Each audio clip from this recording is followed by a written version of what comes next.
problem depends upon surface density and volume charge density. Problem depends upon surface density बोलिए या surface charge density भी आप बोल सकते हैं, ठीक है, एंड वॉल्यूम चार्ज डेंसिटी. देखिए सरफेस चार्ज डेंसिटी का मतलब ये हुआ कि amount of charge per unit area divided by sigma, sigma is equal to charge by area.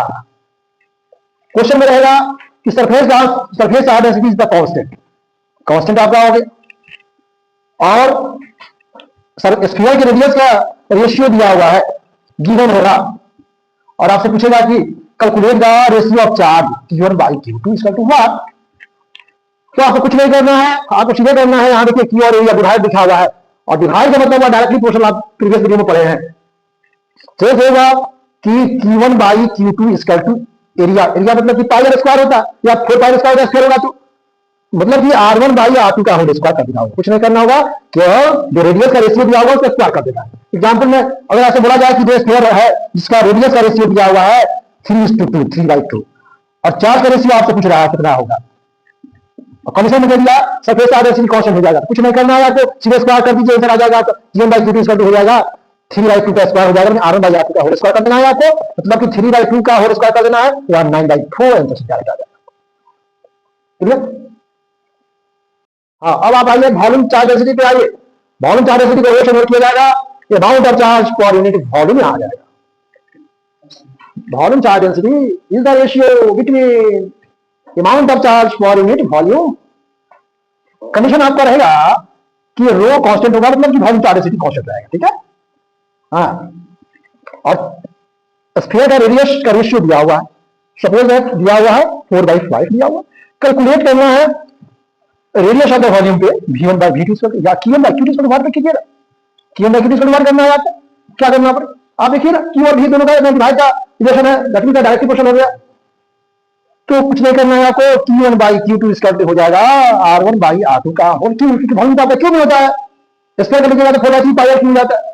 तो वहां तक फिर चार्ज डेंसिटी में रेडियस का स्क्वायर कर रहे थे, यहाँ वॉल्यूम चार्ज डेंसिटी में रेडियस का क्यूब कर दीजिए, आंसर आपको फटाक से मिल जाएगा. यहाँ पर एग्जांपल में जैसे अभी आप देखें ना, Q1 बाई Q2 निकालना है और रेडियस रेशियो दिया हुआ 4/5 दिया हुआ है, यहाँ क्यूब हो जाएगा, तो Q1 by Q2 equal to हो जाएगा 4/2 64 और 5 का cube 125. This is the answer. Problem depends upon linear charge density, linear charge density, इसको लेम्डा से नोट करेंगे. कंसेप्ट समझिए. Linear charge density is the ratio between amount of charge per unit length, that is lambda equal to हो गया charge by length. Condition में रहेगा कि lambda LCD linear charge density भी रिमेंस कांस्टेंट. रिमेंस कांस्टेंट का मतलब हुआ कि मान लो कि दो कंडक्टर है और दोनों कंडक्टर का लेंथ का रेशियो दिया हुआ है, लेंथ का रेशियो दिया हुआ है 3/5. अमाउंट ऑफ चार्ज का रेशियो निकालना है आपको. कंडीशन हो गया लैम्डा आपका कांस्टेंट रहेगा. लैम्डा इसलिए बोला जा रहा है कि लाइन पे लेग पे ही चार्ज का डिस्ट्रीब्यूशन होता है, तो Q और L के बीच में डायरेक्ट पोर्शन लगा हुआ है यहाँ पे, that is Q1 by Q2 equal to हो जाएगा L1 बाई L2. मतलब जो करते हो डायरेक्ट करते हो, जो करते हो जाएगा, मतलब कि Q1 by Q2 equal to हो जाएगा 3/5, जो करते हैं आंसर होगा. यहाँ कुछ करना ही नहीं है. आप यहाँ कुछ जरिया भंग का चक्कर नहीं है, इसलिए लेंथ का चक्कर है यहाँ पे. अगर एग्जाम्पल अगर दिया जाए, कुछ भी कर लिया जाए, 4/7 का रेशियो L1 बाई L2 दिया गया 4/7, Q1 बाई Q2 आपसे पूछ रहा है, तो आप देखिए रहेगा सभी 4/7 हो जाएगा, फाइनल आंसर होगा.